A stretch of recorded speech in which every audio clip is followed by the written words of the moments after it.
your boy Roy Jones Jr. and right now you're tuned into World Combat Sports.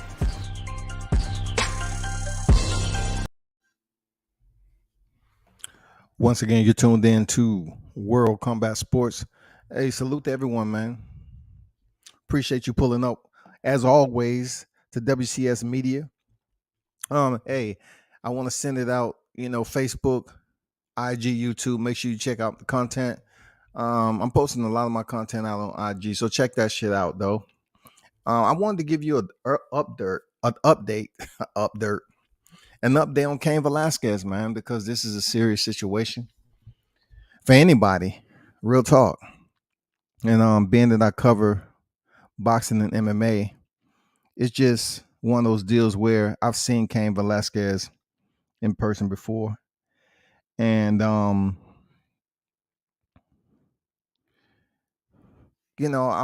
was up here providing information of what was out here in the headlines, which turned out to be somewhat of a deflection for whoever's posting it, or for them simply not knowing. What I have found out about the two-time UFC heavyweight world champion, Cain Velasquez, is that I've spoken on previously that his bail was denied. And his accuser, you know what I'm saying, the slime ball, the pedophile, his name is Harry Galartes. And they had a home daycare in the Bay Area.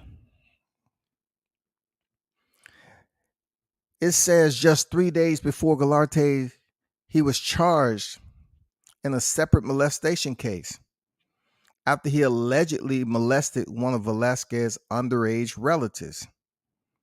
All right. Now, Velasquez's relative is not the only kid that has been a part of this, that was molested. They're not the only one. But this is the one that is making headlines right now because Cain tried to kill him. And rightfully so, not to promote anything, allegedly, not to promote anything, but I'm just saying. A lot of people are going to say in the right of, in his own right, in his heart of hearts, in his mind, what should he have done and everything else. I don't hear too many people talking about, well, he should have did something different. The people that have mentioned, he should have did something different, they pretty much saying he should have just killed him with his bare hands. But I'm not here to promote any violence. I'm not trying to have the video taken down. But check this out, though.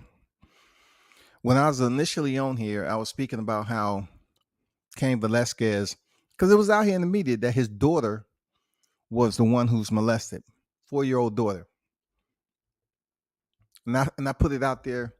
It was messed up that, someone that can be that can fight on the elite level as Cain Velasquez and be able to achieve world champion status, he couldn't even protect his kid. Because when the news broke, they were just putting it out there as a relative. And I totally understand what they was doing. They were just providing him confidentiality. I get it. That's why this media, oh man, it's just good to have a contact. You can call people that's close to the situation. So Galarte, 43, was charged with a single count of lewd and lascivious act with a child under the age of 14 last month. Velasquez's relative, who is younger than 10, and this is where it takes a turn. All right. Velasquez's relative, who is younger than 10, told police that Galarte took it's a him, his son. It was out there like it was his daughter. I read that it was his daughter. It was his son who's molested, man.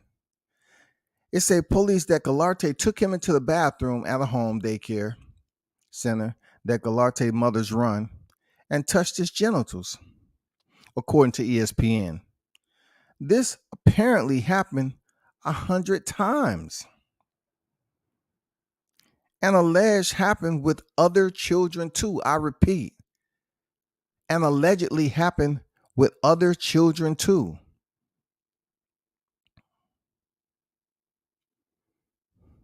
Galarte was released. He was released on bail. And Velasquez attorney says the idea of keeping him in jail while Galarte's run free is an ultimate example of the criminal justice system gone mad.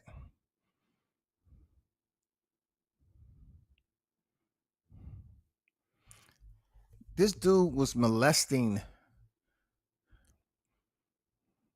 Cain Velasquez's son, man.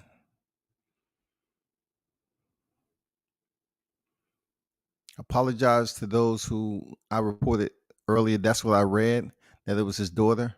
When in fact it's his son. So I'm sure with the case pending and everything, they're not going to give you the details. They're not going to give you any more details than that. But for a guy that was a creep, a weirdo, a criminal, a guy who participates in pedophilia and taking advantage of underage kids, I doubt that's all that he did to Cain Velasquez's son. I doubt that's all he did to other kids that was in the daycare too. When you got a guy like that, their mind get to racing and they have all these types of ideas of that light bulb that's flickering in that dark room. They love the darkness. That's where they do all their dirt. It's unfortunate that his kid had to go through, his kid and other kids, they had to go through this guy. And did I not say that? Did I not say that I hate home daycares to the point where you don't know what's going on with the male of the house? Didn't I say that? And this was why I was in the military now. You don't know what's going on with the military. I mean, not the military, with the man of the household. And guess what?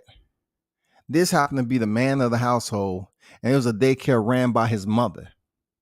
So if his mother was running the daycare, this dude was coming in and out, molesting the kids, man. That's so fucked up on all levels, bro. Not many levels. All levels is fucked up.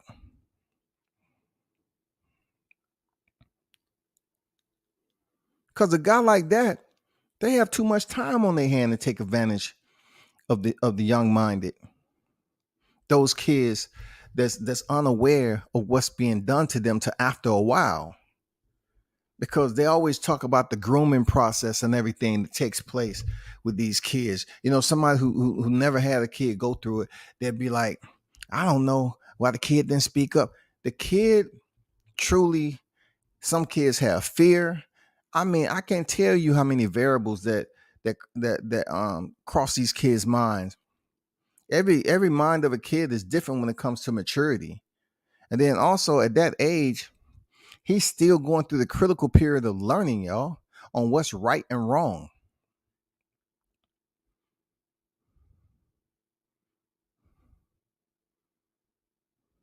That is a crucial period of critical learning.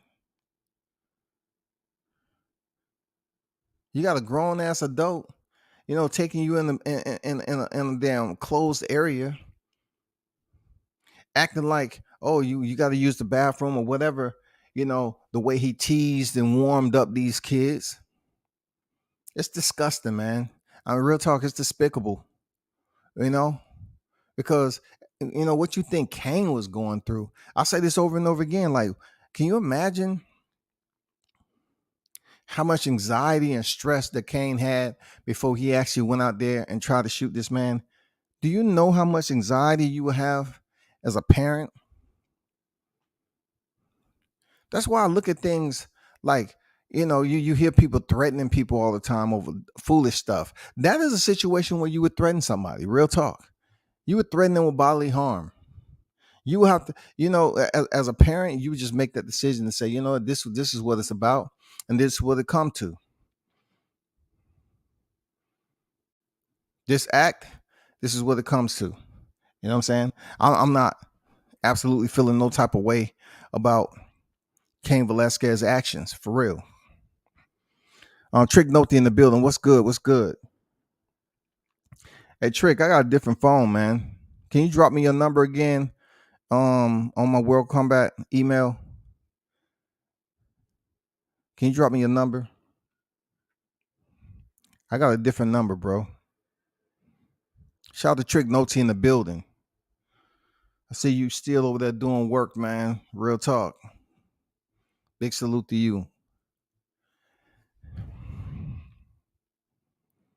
But this guy,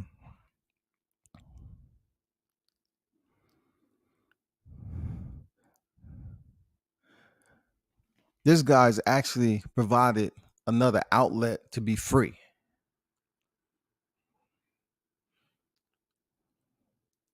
This guy was provided an outlet to be free again.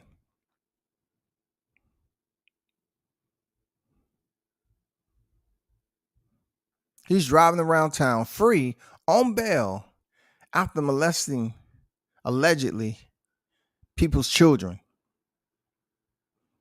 But yet, Velasquez retaliates. He retaliates because he's reached the threshold in his thought process on whether he should do what is right and wrong. But if he's wrong, he's still right, because the reason why he's doing it in the first place, because of this the action that old boy, what he did to his child.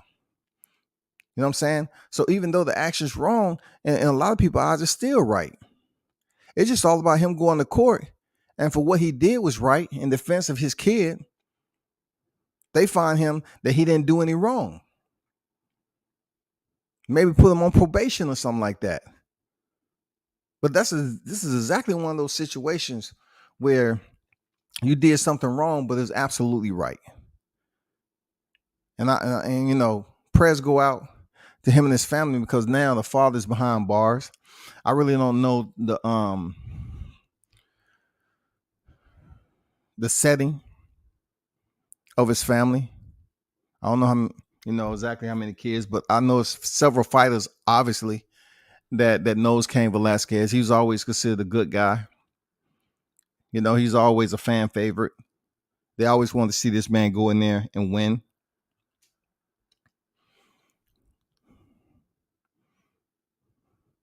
But to hear that this creep was up there taking the kids to the bathroom, it's always something. It's always, you got a house that big, it's always something. And if his mother was running the daycare, she probably sitting up there, you're going to get convicted. You're going to get a public conviction here. People are going to say, well, she had to know too. You running the daycare, none of the kids are telling you that, so-and-so, that man right there been touching me inappropriately. Was it all boys or all girls? It really don't matter. They was all kids and minors. You feel me? So, now it's gonna come out in court. The kids, they're gonna ask the kids, hey, did you ever tell this lady right here? I got you, Trick. I got you. Appreciate you. Did you ever talk to this woman right here and let her know what you was afraid of or what was happening to you? If they say one, if one of them say they did, she's going down too. That's just the way it should be, bro. Just because it wasn't his daughter doesn't make it any better. It's fucked up on both sides of the gender. Whether it's male or female, man, it's still fucked up.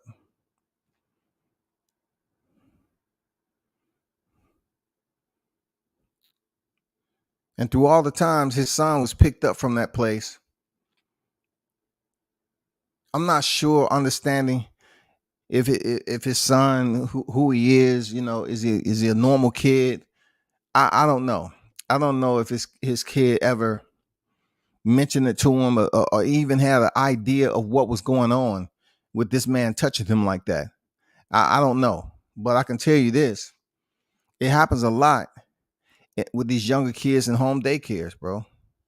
And then these kids are scared, and then it gets even worse when they get older, because they get older and somehow this person that's doing this as is basically mastered how to groom a kid. They freaking turn your child out.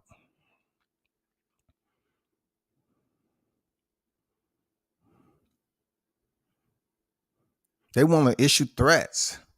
Now you get an older kid. Now they totally understand that they love their parents, but this creep is sitting up here making threats. Somebody, you tell anybody this and this and happen. And then, your kid don't tell you anything till they get older and say, hey, well, this at that time, we on a whole nother level. We on a whole different time right now. I'm on different time. I'm on different time, bro. I'm on a different time than I would be if it was in my 20s. I'm on a different time on my 50s now. It's just fucked up. I just want to let y'all know the back end of the new details that's been revealed. It was an article that was out, and I guess Ron Bader, who is a friend of Cain Velasquez, pretty much was talking about that it was his daughter. And then I read in another article. I mean, not his daughter.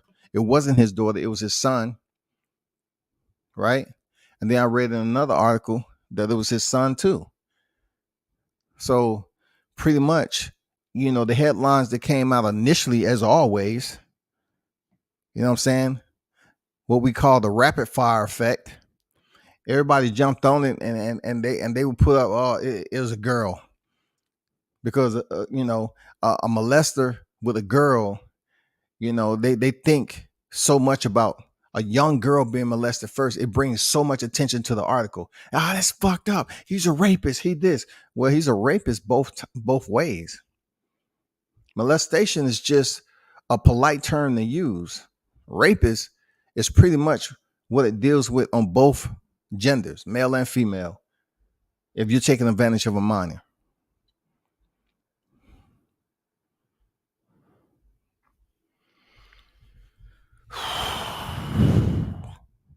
Trick said I hit the like button. Also, great work what you're doing as well. Appreciate you, Trick. And great work what you're doing, man. I know you up there providing these names for the channels to get these boxers' faces out here, man, which is great. It's great work, man. Real talk. Seriously. I commend you for what you're doing out there. You know what I'm saying? You being the connection for these fighters who don't have, I'm not saying they don't have a voice, but really they don't have an active identity out here in the new era of social media, because they're no longer an active fighter. They don't want to show up and put in DMs. Hey, can you interview me? Can you interview me? They have someone that actually knows boxing and can link them up so they can have these live streams with those channels. That's great, man. That's great. Real talk. Hopefully someone, sees what you're doing and they're taking care of you the right way. You know what I'm saying? I'll talk to you about that offline. You know what I'm saying? But yeah, man. It's a wicked world. Wicked. For real.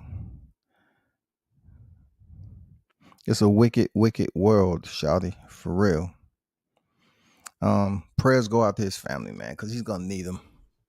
You know what I'm saying? I know a couple of GoFundMe was attempted to be set up to raise money for Cain's legal defense, but they were shut down because what the rule is that they don't allow you to set up that GoFundMe account for criminal matters. You know what I'm saying? For someone who committed a crime. That's not what it's for. Back in the day when they first came out, you can goddamn set up a GoFundMe for anything. Now, all this, that, and the other. They don't allow you to set up a GoFundMe for someone who's committed a criminal act. But then, like I said earlier, you look at it, yeah, he did something wrong, but it was right. Even though he was wrong, it was something that he did right. But until it hits the courtroom and he has his day in court, we won't see how this is going to play out. Like, this is California. We don't know what judge is going to be residing over this. We don't know if it's going to be one of those firm judges like, hey, you pull the trigger, you know what I'm saying? You executed the action, now you pay the price for the choice. You know what I'm saying? The choices we make are always have a value to them. I hope they just give a man probation. For real. I hope they give Cain Velasquez probation. But to be honest with you, a father with that on his mind, I don't even think Cain Velasquez is satisfied with missing the mark. I don't think he's satisfied with missing the mark.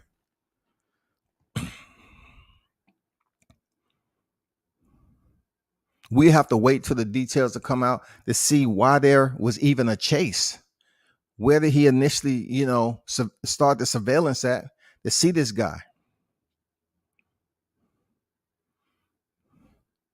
I mean, a mobile target is just the hardest to hit in this particular scenario. You're chasing a vehicle. I want to know where did the initial situation escalate? Where was he surveilling at? Did he just, was he following for a certain period of time? I don't know. It just seems there's certain areas in there that just seem sketchy to me because Cain is not satisfied with missing the mark. You know what I'm saying? 100 times, over 100 times, supposedly, allegedly. But yet, the shot that does go in through the vehicle, it hits the wrong person.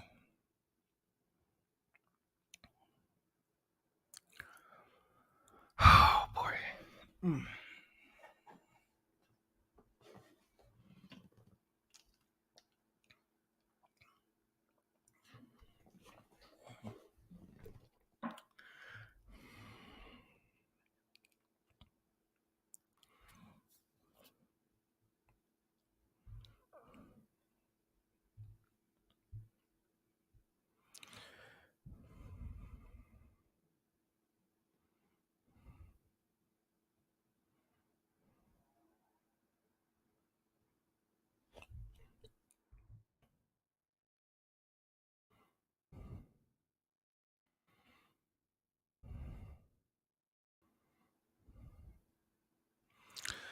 So to boxing, to turn up the boxing beat on a different subject,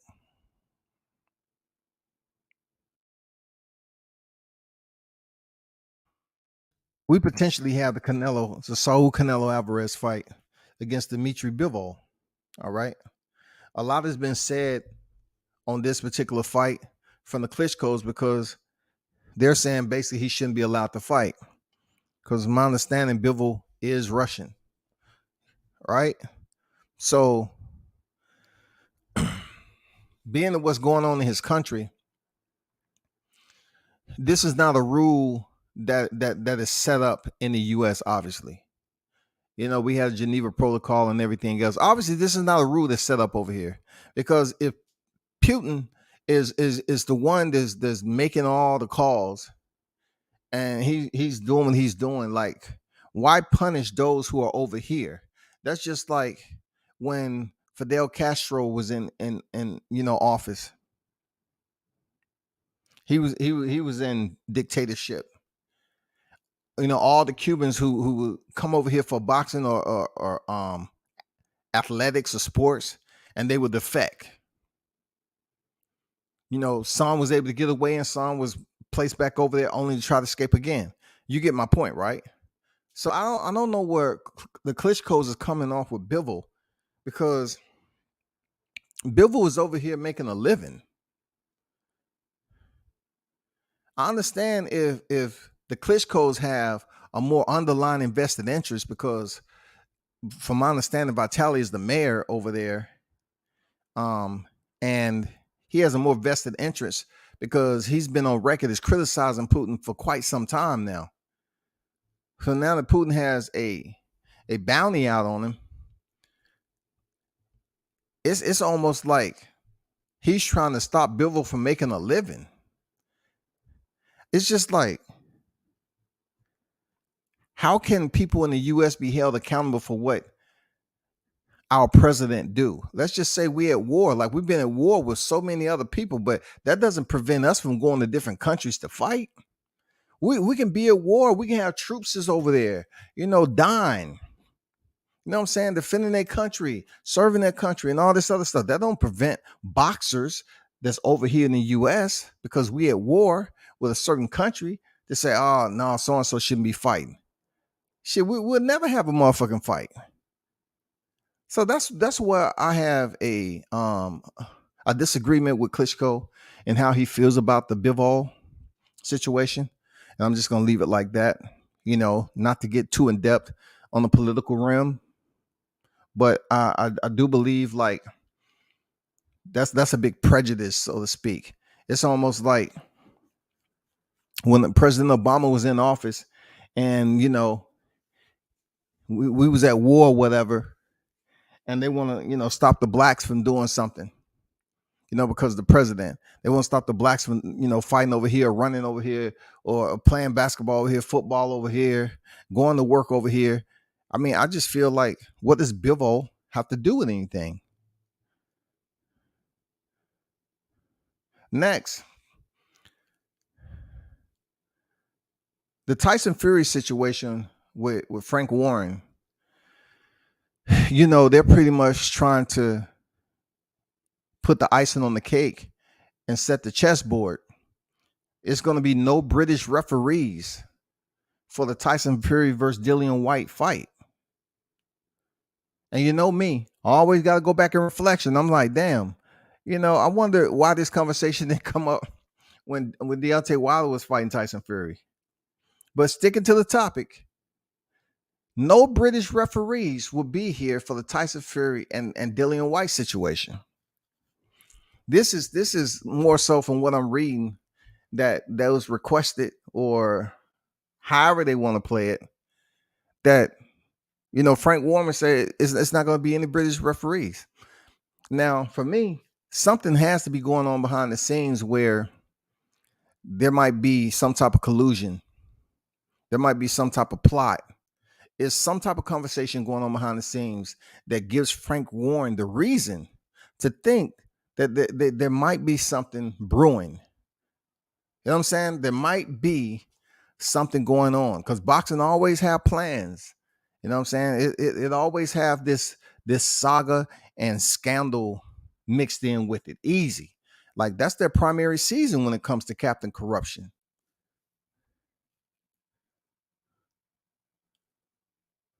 I wonder what's the big deal. Like, we've seen Anthony Joshua compete with British referee. Man, we seen it all. But for this fight right here, it's gonna be neutral. They say neutral. Like, how all of a sudden is neutral playing an intricate role in these heavyweight fights when it didn't before? When Joseph Parker couldn't even get any time to engage with Anthony Joshua, they weren't talking that shit. They wasn't talking about that when Klitschko fought Joshua. Some of the bigger fights is over there. They wasn't talking about this shit. When Dillian White fought Anthony Joshua, they wasn't talking this language, even though it was a non-title fight. And this happened to be, once again, the WBC. I want to do Frank Warren believes. I don't know, man. I can't put the WBC on stage for this. I don't know how to call it, from what angle I want to take. Why all of a sudden there is a huge concern that no British referees will be present on the night that Tyson Fury faces off against Dillian White? You tell me, people. I want to know. Tell me, because I want to know. I just want to know.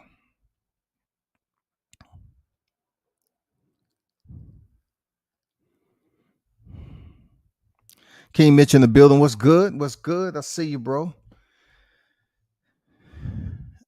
I do really violated Kane's daughter. He's got to get dealt with. Other family members are free. No, they saying it was Cain Velasquez's son, bro. They say it was his son. Originally, when I reported earlier, some outlets announced that it was a daughter, 4-year-old daughter. Now it's out that it's his son. It's on record that the son had reported that this dude who mother ran a daycare All right, ran a daycare, and Harry Galarte. Hold on for a second.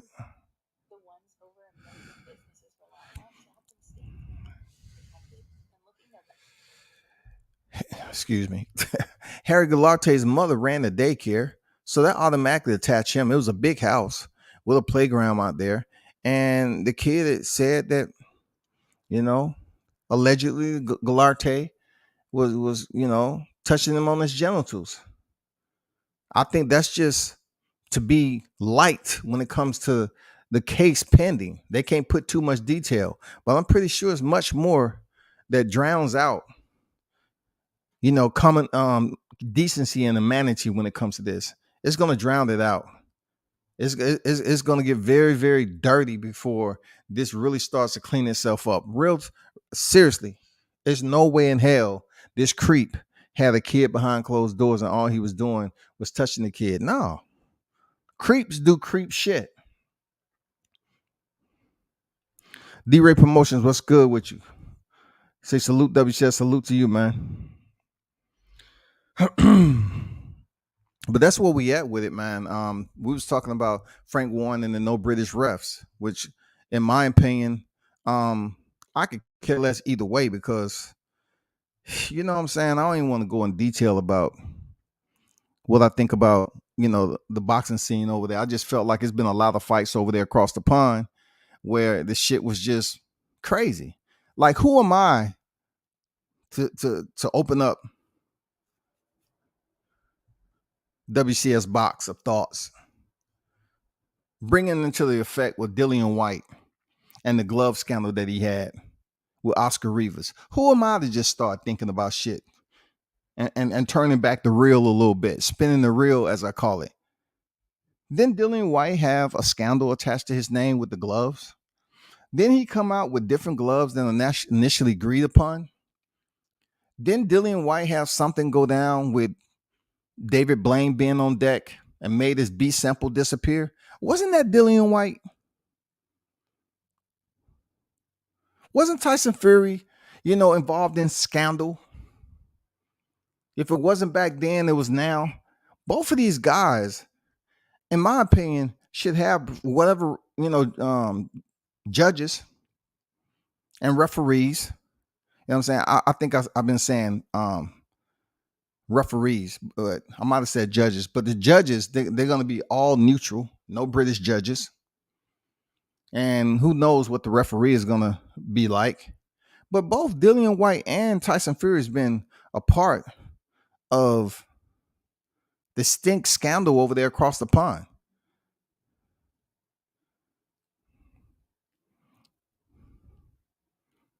They've been a part of it.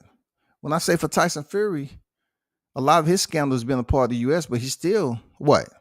A gypsy king, right? Over there across the pond. Dillian White had a situation to go down the way it was. Oscar Rivas with David Blaine up there making B samples disappear. And then they had a problem with the glove. So now all of a sudden they want to make sure all the judges are neutral judges because they feel like somebody may be trying to lift this belt off of Tyson Fury, just the way all the scandal went down in his rematch with Deontay Wilder. Oh man, boxing never ceased to amaze me, man. This shit continues to grow and grow and grow. And just when you think a new rule is coming out and they're trying to sanitize the filth, the residue that's on the surface, all it is you're just waiting for the next, the next little wave to come in, the next little situation, and it's all back dirty again.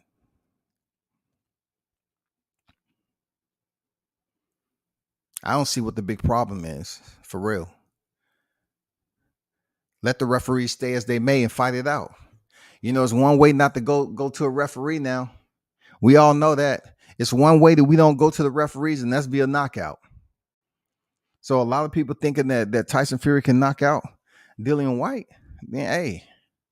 And Dillian White think that he can knock out Tyson Fury.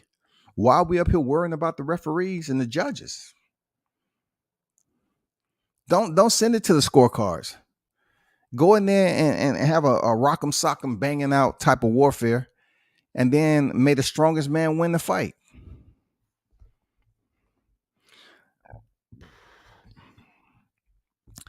Mark Nash on deck. What's good? Shaking my head. If that don't make you shoot, nothing will.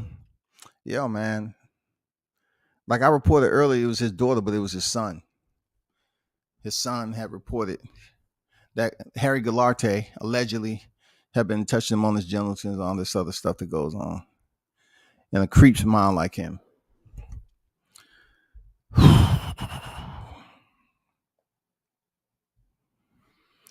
If you didn't know Conor being going to be first facing Chris Van Heerden, I hope the fight lasts longer than when he stepped in there. You know, with your favorite fighter that's coming up. You know what I'm saying? Boots Ennis. But I'm looking to see what Conor Ben has to offer, though. You know what I'm saying? You know, for real. I'm curious to know. I want to talk on this because it's very important. Of a fight that may potentially happen up the road. I see it. But once again, I don't know how it's gonna happen. Okay. So it sounds good though.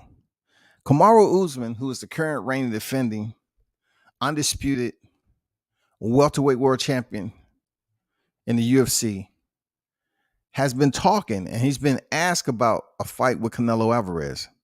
Now, the current weight class he contends in is 170 pounds. That is considered the welterweight division.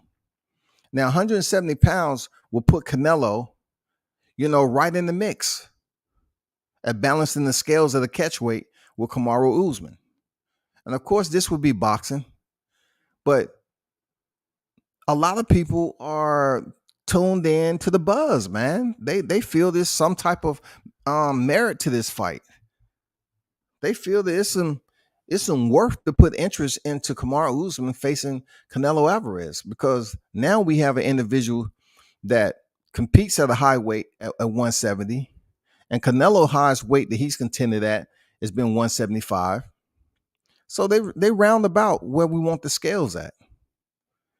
I'm not sure if they will fight just strictly at 175 or whatever, but Kamaru Usman is saying that's the biggest fight in combat sports history. I don't think so. I really don't think so. I don't think just because he's been able to accomplish what he's been able to with defending his title and becoming welterweight world champion over there, and who he has on his resume, like you just think about who he has on his resume, and it's somewhat the same way that I look at Errol Spence and his resume that they say, they're great. You have to look at that. He defeated Jorge Masvidal twice as a champion. He defeated Kobe Covington twice as a champion. All they were is contenders. They wasn't champions before. They wasn't champions. He defeated Gilbert Burns. Gilbert Burns was never a champion in the UFC. He was a BJJ champion, but he never was a champion in the UFC. It's still people out here that don't know Kamaru Usman. They do not know this guy. I know he's trying to get the biggest paycheck of his lifetime, but Canelo may be able to swing some shit like that. Kamaru Usman may have just enough for fans to say, yeah, we want to see that crossover again, like Conor McGregor did to Floyd Mayweather. He might get it, but to me, right now, his star power is just twinkling. It's just a twinkle compared to where Canelo's at in boxing. Now, when Conor McGregor crossed over to fight Floyd Mayweather, that shit was a full-blown flame. It was burning. It was a torch. That's the type of promo, the self-promo and the star power that Conor McGregor had over here. A man that, like I told you plenty of times before, how he began to ascend, up the ranks under the divisions in the UFC. Defeating Chad Mendez. Going in there knocking out Jose Aldo in 13 seconds. moving up to face Nate Diaz, bro. Being subbed out, rematching, go the distance, keep it moving. Dana White gave him say, "Hey, I'll give you what you want. What you got? What you got? What you got?"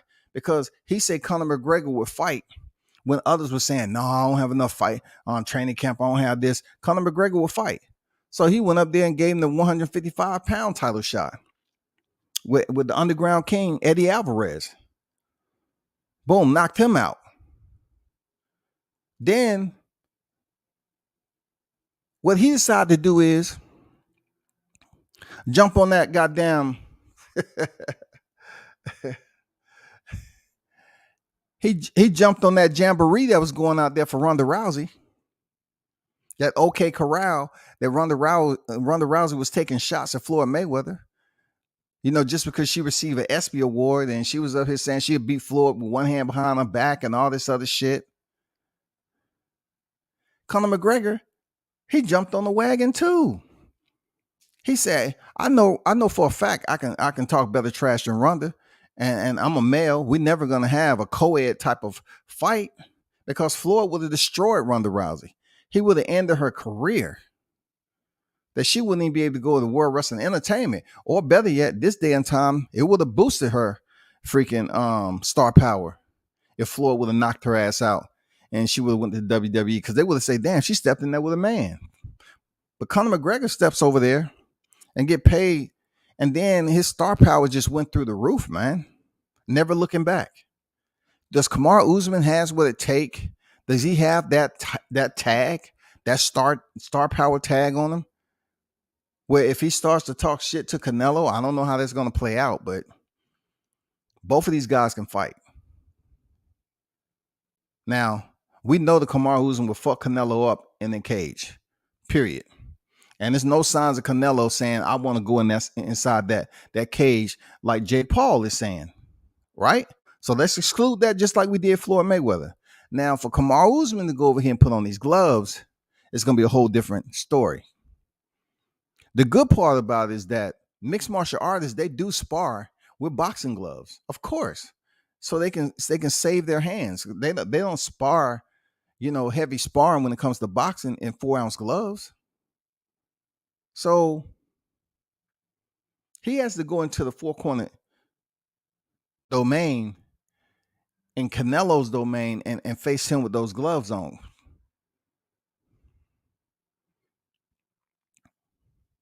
It's not how athletic he is. It's just people haven't seen if he's able to go in there and provide a problem for Canelo Alvarez. Does he have enough boxing sense?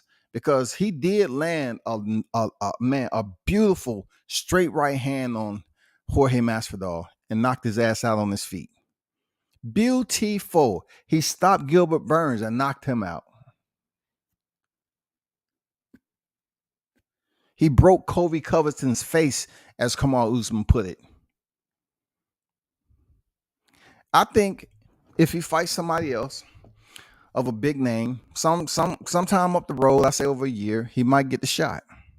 Shout out to Ghost is on deck, man. What's good with you, Ghost? Those contenders also didn't beat anyone special in their prime to get those shots. Talk to him, Ghost. Talk to him. Kamaru Usman's resume is a little overhyped to me. His resume don't speak of anything too special to me. He came in an era where all the top contenders were out of their prime, including Tyrone Woodley. Tyrone Woodley was on a tear. He defended his title, 4 times completely. 2 with Stephen Wonderboy Thompson, 1 with Damian Maia, and the last win was with Darren Till. But also you have to look at how he got the title off Robbie Lawler. So when he met Kamaru Usman, it was a clinch fest, a wrestling fest, and he lost it. He looked bad. And now he's still on a losing streak. Seriously, bro. And that's all I'm saying about the fighters. I mean, the fighters opposition. You know what I'm saying? Like when it comes to saying a fighter is great, a fighter is this, that, and the other, we look at it like, okay, you're grading this fighter's level of greatness off this, and this person right here. But yet we need to grade that opposition that you saying that's going to boost him over into the level of greatness. We have to look at them too. Who did they fight? That's a big that's a big question. That's a big storyline every time it comes up. Now, if you have the people that's blind and biased and they don't want to take a look at these things, you have to. Like Kamaru Usman's resume, why he's a champion hasn't been all that. It hasn't been Kobe Covington haven't beat nobody special.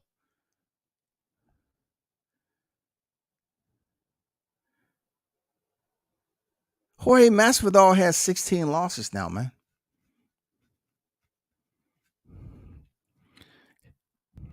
His defenses in this era are bums who got the shot by beating over the hill Damian and Woodley. Jorge who got it by beating Ben Askren, and Kobe who didn't do anything special in my opinion. I agree. I agree with that. I agree. There's still work left to be done in this weight, in my opinion. He has a whole new era of fighters who are in his era whom he has yet to beat. That's if he chooses, like we went over this before. The only one that's up in the top 5, top 10, so to speak, is Leon Edwards. Leon Edwards had a situation with Jorge Masvidal, but look, it seems like everybody Jorge Masvidal has an issue with, he loses. He had a loose issue with Kamaru Usman, he lost. He had an issue with Kobe Covington, he lost.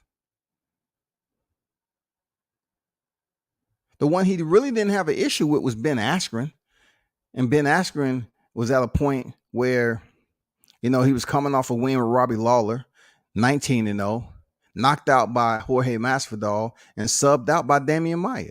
He didn't really have an issue with Ben.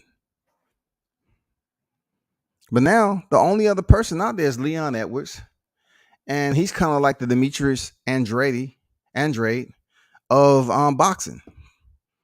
He has very solid talent, but he's across. He's in a different country, and people look at him like we just waiting for him to have his breakout fight. So exclude Leon Edwards, and then you have Hamzat Shemaev that's sitting at number 11. He's up there picking dudes up like little kids on the playground that was kicking and screaming, here, put one in one arm, the other in one arm. Y'all calm down. Stop it. Stop it. Stop it. Now you're gonna go over there and get a lollipop, and we're gonna shake it out. You understand? So when I put you down, I want you to shake hands and pat each other on the back. You understand? That's how he picked up Ling Laing, man. He picked him up like a little kid, dumped him, and got then pounding it. Man, it was embarrassing. Also, rest in peace to our brother Mark Casey. Love you and miss you.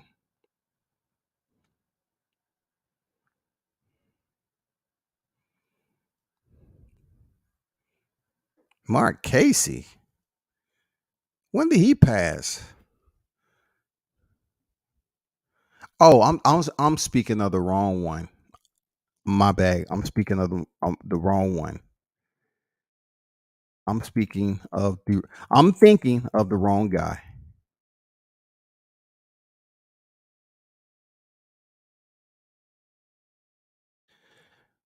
Which Mark Casey are you talking about? To me, the current 170-pound UFC champion chasing Canelo makes no sense to me. It's a known fact his knees are gone, and his striking was never anything too special. The guy he is beating and striking. So you're talking about Canelo knees, of course, because Canelo has had these knee issues and so forth, which it hasn't stopped him yet, though. So if your knees is a problem and you're limited in your mobility, you make an adjustment in training, like Canelo has been, to be able to fight with less mobility and be able to pick your target points more effectively. He's been able to do that. He's still on the winning streak. Until someone shuts him down, it's not even a topic of discussion, really. Because look, if Kamaru Usman comes in there and he sweeps the outside, keep his distance, and let's just say he just want a pop shot and use the jab. Now, Kamaru Usman is used to doing 5 minutes per round. Going to 3 minutes per round will be nothing for him. Now, before y'all get all high and start, punching the keys, let's not compare Conor McGregor's cardio to Kamaru Usman. Conor McGregor has always had a cardio issue. That's why when he gets subbed out or beaten, he just sit there. Oh man, I'm glad that's over. He's so relieved because he was tired as fuck. Like if you catch Conor in the first half of the first quarter, the first 2 quarters of the fights, he's good. But when you get somebody that weigh heavy on him, he's done. With Kamaru Usman, he has crazy gas. Crazy. But the only thing about it, if he steps in there with Canelo Alvarez, he cannot stay on the outside and think, oh, I just pop shot and make it boring and I do this. I'm used to going 5 minutes per round, 5 rounds a fight. This is easy work for me. Because it's damn near almost 2 rounds. 2 professional boxing rounds in 1 round when it comes to mixed martial arts. 2 rounds in boxing is 6 minutes. 1 round in mixed martial arts is 5 minutes per round. 3 for a regular fight, and usually 5 for a co-main, championship and a main championship. But he has to understand this can't go to the scorecards. Canelo's gonna win unless he knocks him out. Period. That's if he knocks him out, bro.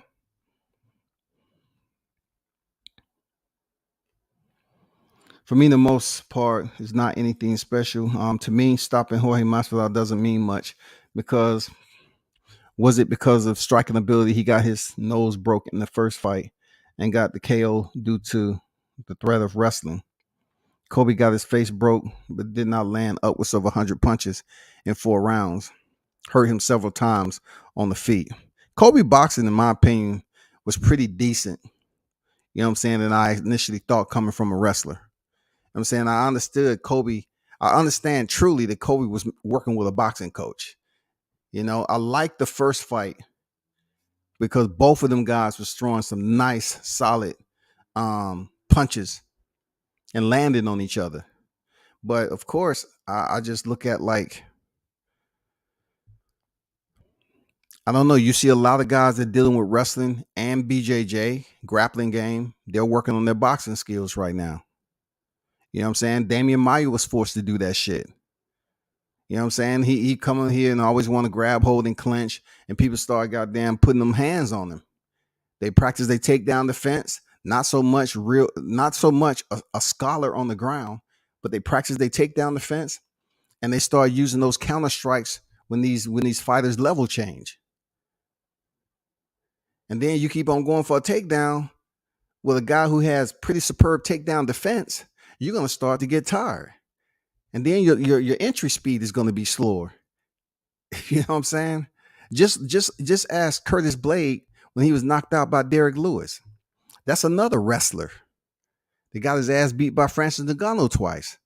A wrestler who loves changing levels, going for a takedown. You got to work on your boxing.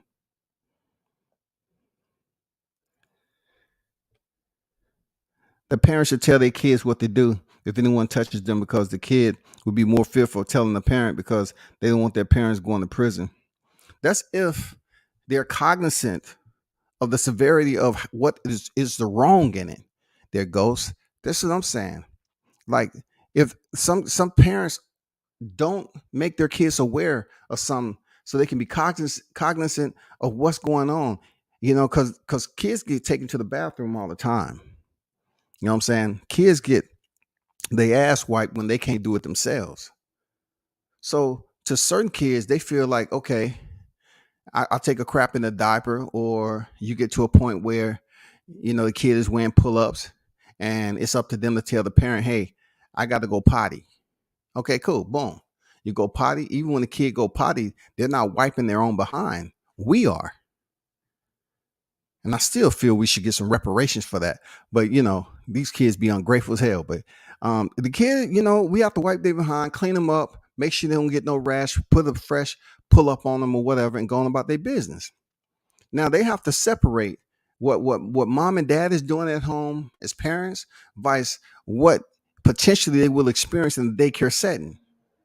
If they can't separate what's going above and beyond just cleaning them up after they crap, and that somebody's taking advantage of them, that's where the problem comes in at. Because these kids get to a point where it becomes something of a normal, a normal routine for them. And they don't know who's right, who's wrong. A kid can get confused, man.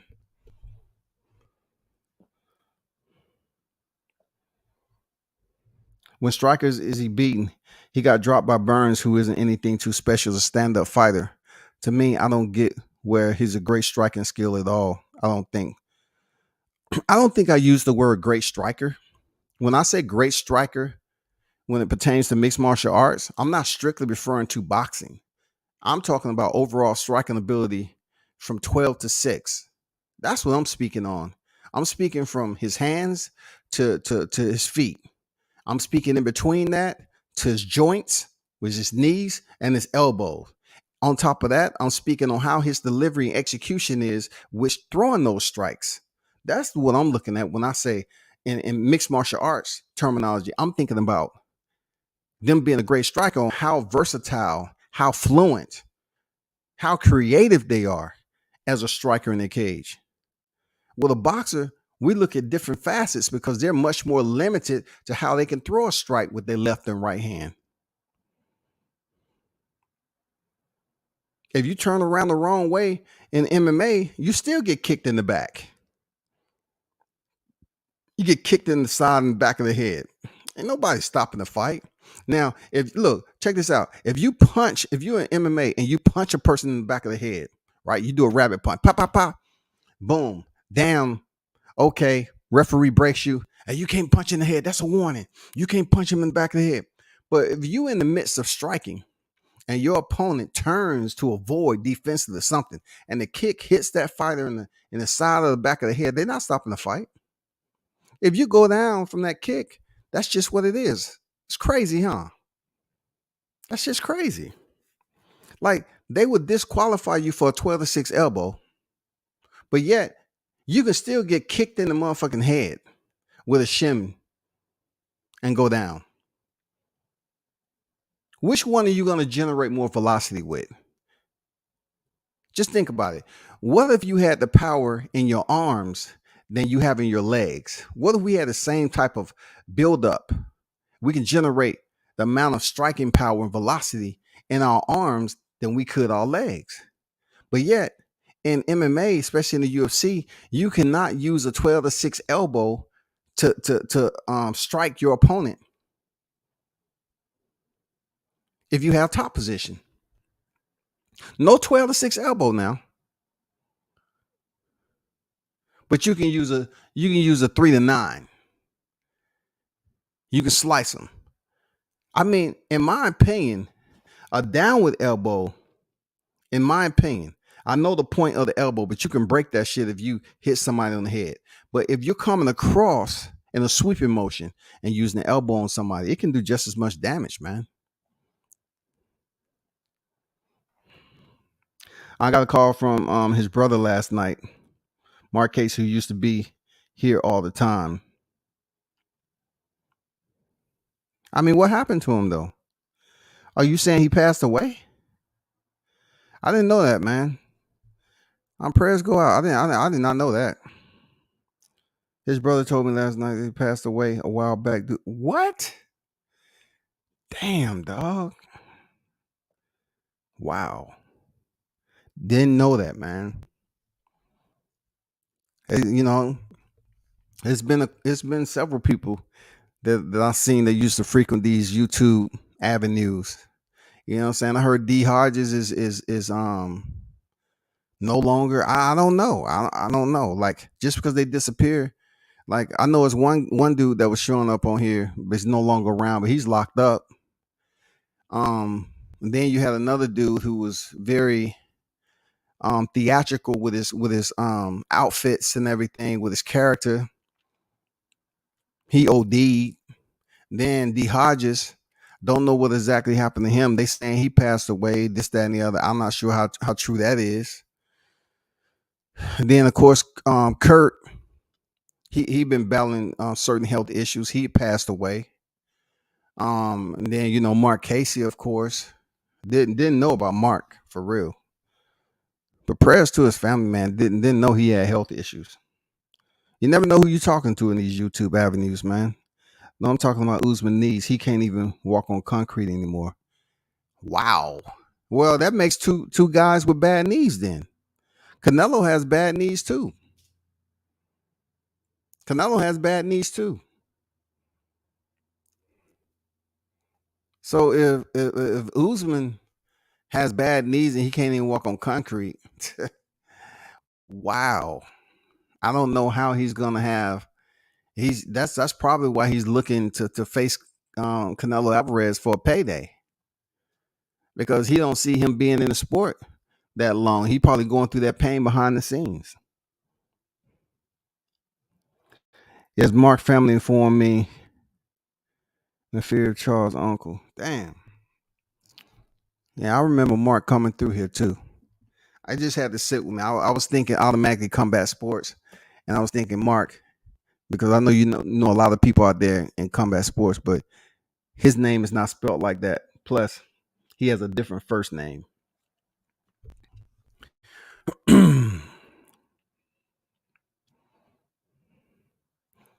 Lastly, um,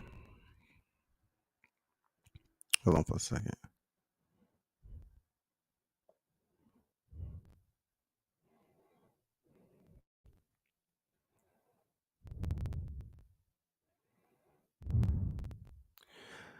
Erickson Lubin facing Sebastian Fundora is definitely going to be a big fight for both guys.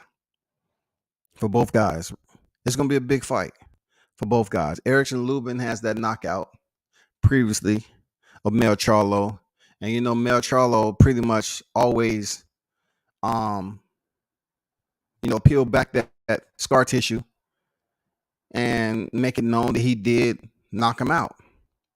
You know what I'm saying? Sebastian Fundora, it's been some questionable fights where I think he should have had a one on his record already.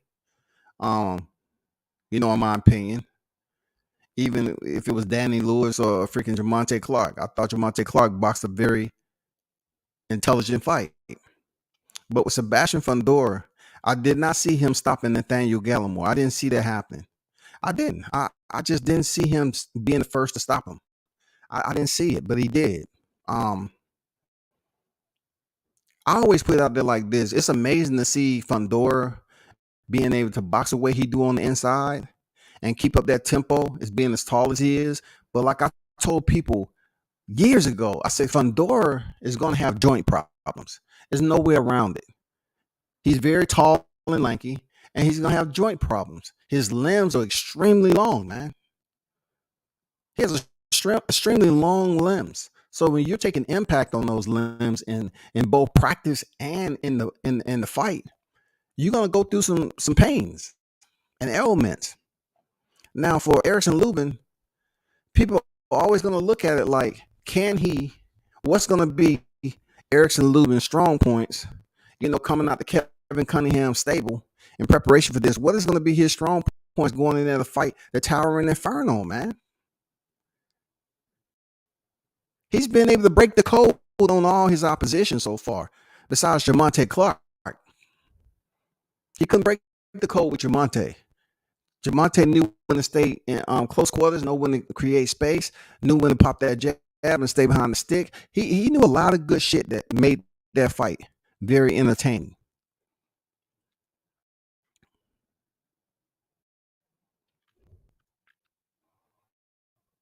My question for the Hammer, though,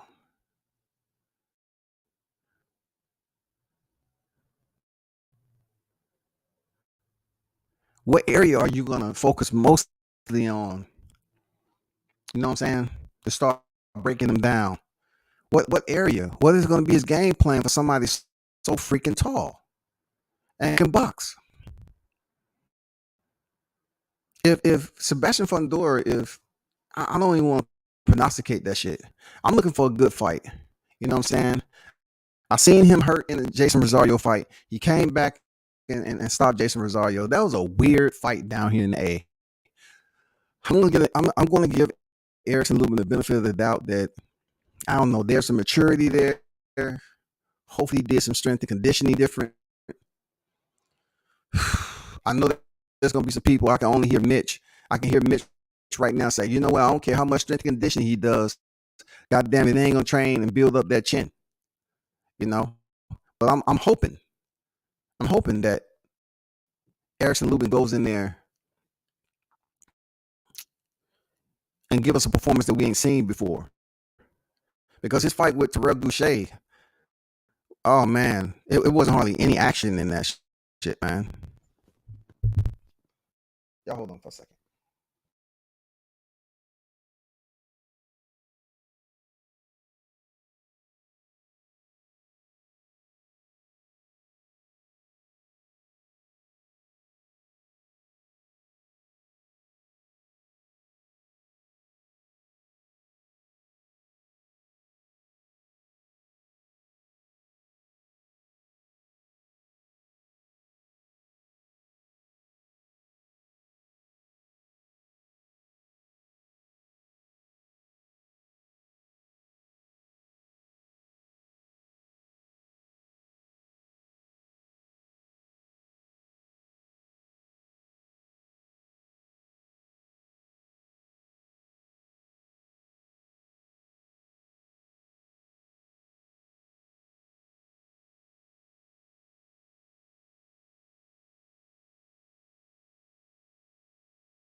Hey, I'm still here. Hold on, people. Had to take this phone call. I'll be right back.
Yeah, I'm back.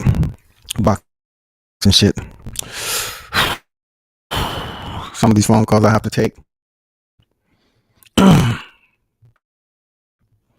He said, for me, the type of style Sebastian uses is not really the best long-term style, and it's made for a puncher with the speed and accuracy of Lubin. We have to see Lubin have enough power to, keep him honest, though, Ghost. I'm not totally discrediting what you said at all. I mean, I'm just more so speaking on the outer layer of will we even get to the point for what you're talking about. You say a puncher like Lubin, is it possible for him to stay around long enough that we can see can his punching ability have an effect on Sebastian? That's all. He leaves his head. He leaves his head and body way too open. Lubin is going to do him nasty. I don't see a range Lubin doesn't win at. He has some amazing body shots, especially those mean hooks. That's what I'm talking about. I want the hammer to be swinging that motherfucker like Thor. I want Lubin to come in there and be very careful about it, but yet be very authoritative, man. I, I really want to see him have his breakout win. And just like you're saying, I think he can do it with Sebastian. I think he can, man, because I said this about Danny. I think his name is Danny Lewis. That dude is way shorter, and he was touching up Luke. I mean, he was touching up Fundora. And I'm on record as saying when Fundora loses, in my opinion, he's gonna get knocked out. He's gonna get knocked out. He just haven't had opponent in there to fight, have the right game plan to be skilled enough to stay in there with Fundora, like Jamonte Clark did. And you can't tell me Kevin Cunningham and the crew did not look at film on Jamonte Clark and Sebastian Fundora. They absolutely did. To me, Lubin is now entering his peak. He is only 26, 27. That chin thing to me is a weight issue, though, because in sparring, it doesn't come up at all. That's good info to know. But in the ring is what we see. You know what I'm saying? Unless you privy to the sparring sessions, we don't see what goes on behind closed doors. But it's good, you know, for what you're telling me is good to know, you know, because that's not an effect. He doesn't talk about sparring. I asked him when he was down here, you know, when he was stepping there with Jason Rosario, he really don't talk about the sparring way back when with him and Edgar Berlanga. You know what I'm saying? He don't talk about that. And I can understand his respect for the shit. But I really like Erickson Lubin as far as a fighter goes. It's just to me, he has that loss. You know, Ghost, he has that loss, man, when his soul was trying to, it seemed like his soul was trying to leave his body. You know what I'm saying?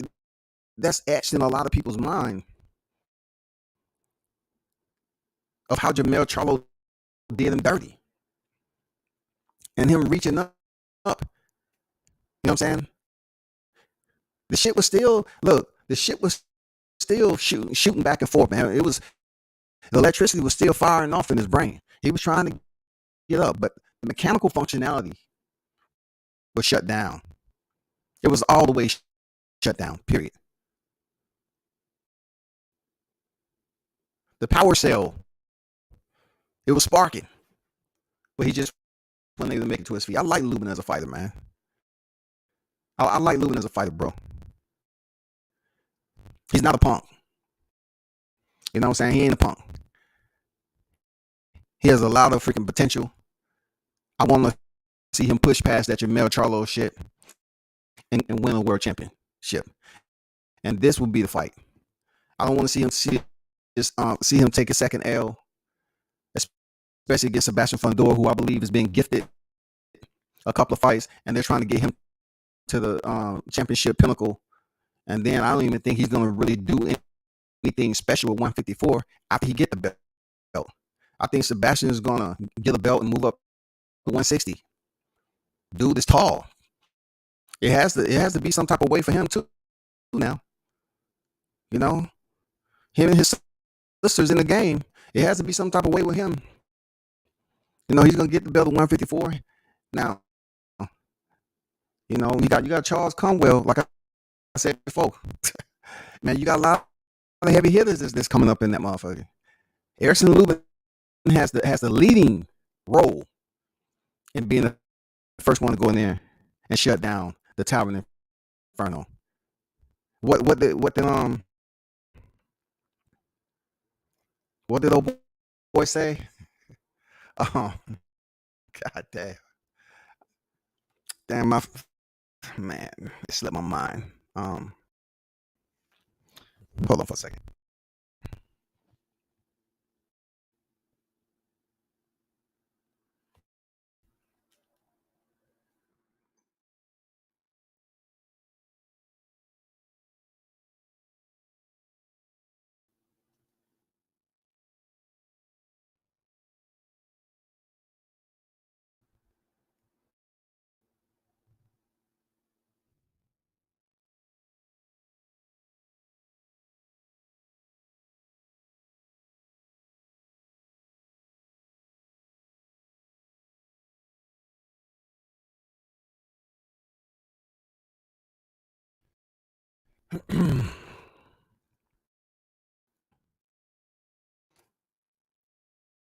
Yeah, but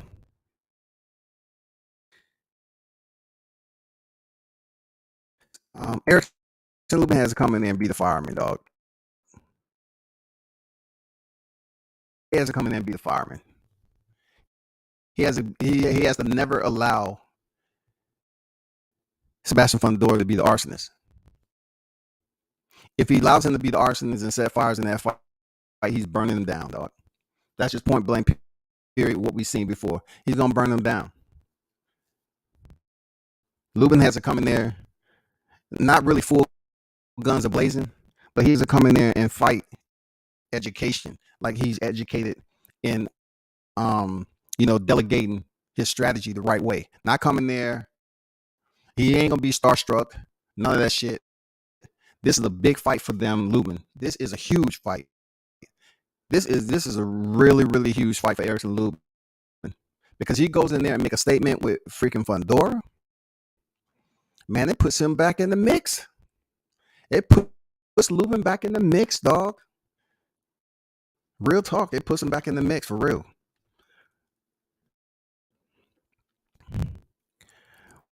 But I'll be back on a little bit later, man.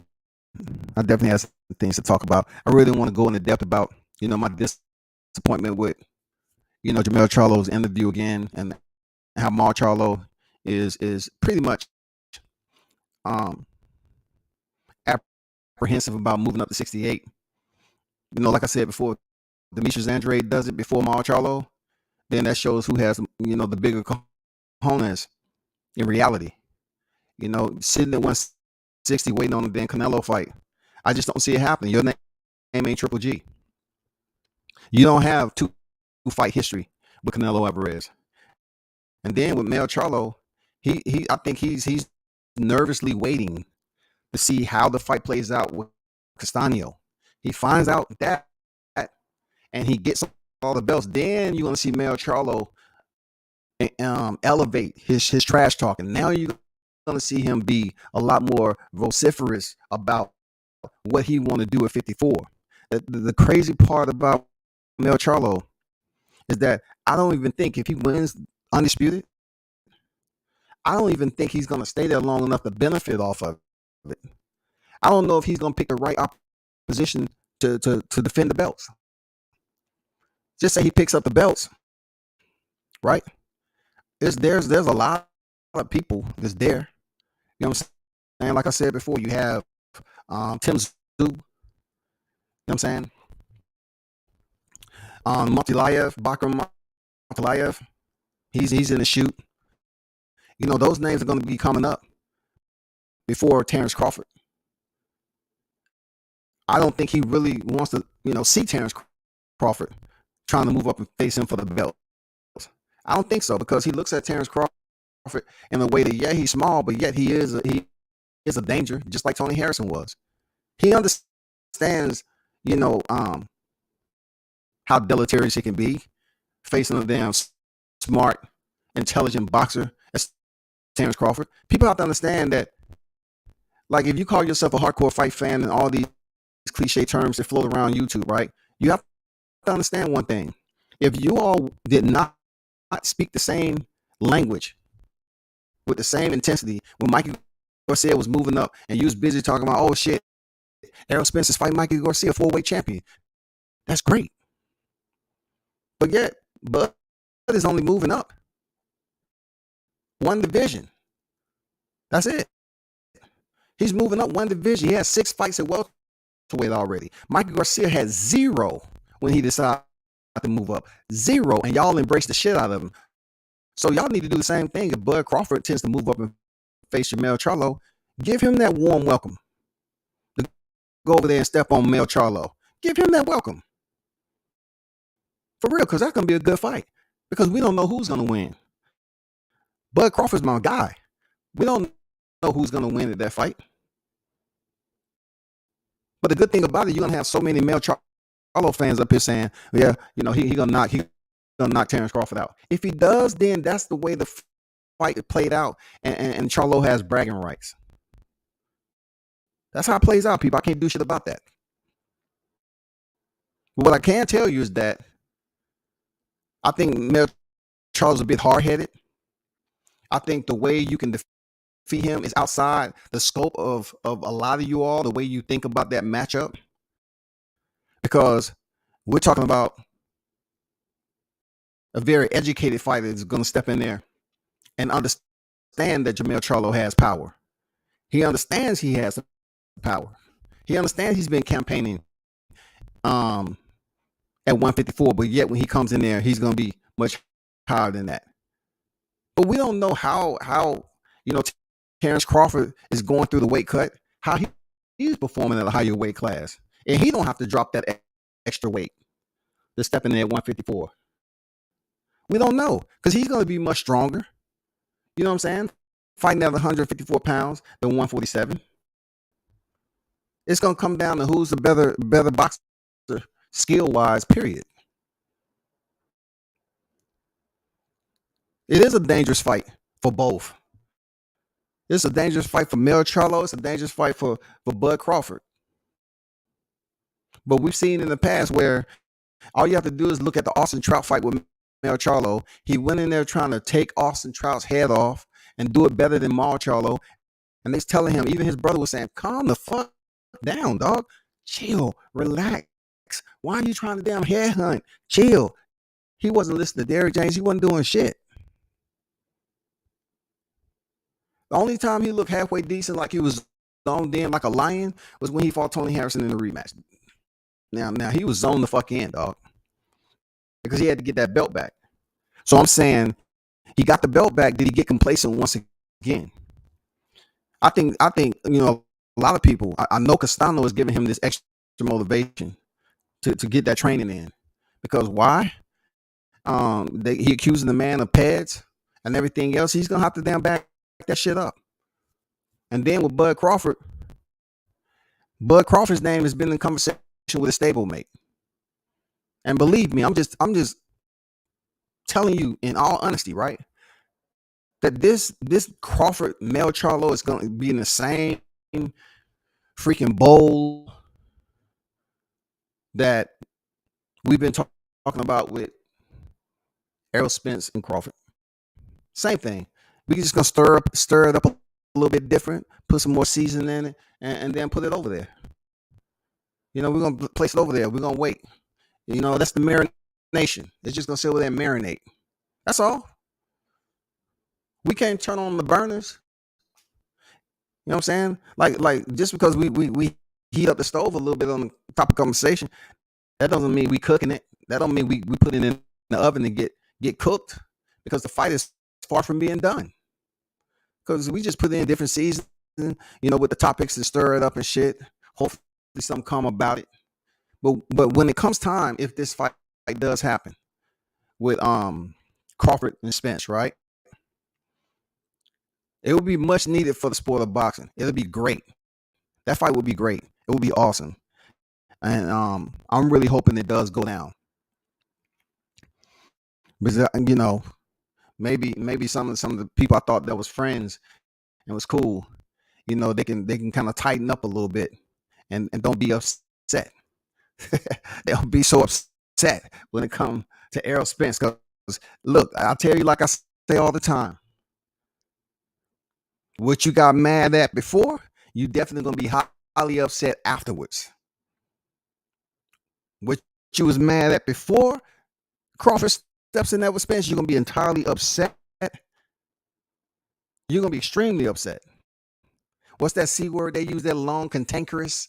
You're gonna be very cantankerous when the fight is over with, because Crawford getting in that ass. He gonna step on Errol Spence for real.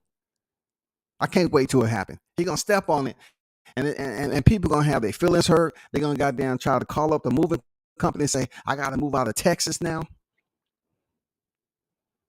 They're not gonna just move out of Texas. They're gonna move somewhere that's secluded and isolated. They're gonna go somewhere like Montana. They're gonna move to Arizona. They're gonna move out in the desert. They're gonna move out to some rural area where there's no internet connection. They says, no way, man. There's no way I can come here. WCS gonna keep on talking about the same shit. Fuck that nigga, man. Fuck that. I'm just waiting, just like you. You know what I'm saying? I'm waiting for dang Bud Crawford to step the fuck on Spence, get the shit over with. And then it would be even more great if he can step on two stablemates under the same trainer.